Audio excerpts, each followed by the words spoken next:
તો એટલેથી કરીને એટલે સુધી આપણે પહેલા વિડીયોમાં વાંચી લીધું એ મેં. હવે હું ત્યાંથી ચાલુ કરીશ.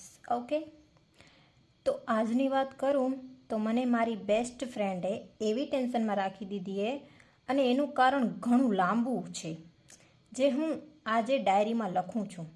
હું અને અલ્પા, એનું નામ નિકનેમ હંસલી છે, અને અમે નાનપણથી જ ફ્રેન્ડ હતા. હંસલી મને સોનપરીની કહાની કહેતી અને એમ પણ કહેતી કે એ સોનપરી છે. હવે આની વાત કરું તો અમારી બેસ્ટ ફ્રેન્ડ, હું એને માનતી, એ મને બેસ્ટ ફ્રેન્ડ નહોતી માનતી. ઓકે, કારણ કે હું પહેલેથી જ એવી છોકરી હતી કે જેને એક બેસ્ટ ફ્રેન્ડની જરૂર હતી, અને જે પણ મને એવું લાગતું કે આ મારી બેસ્ટ ફ્રેન્ડ થઈ શકે, હું એને બેસ્ટ ફ્રેન્ડ માની લેતી.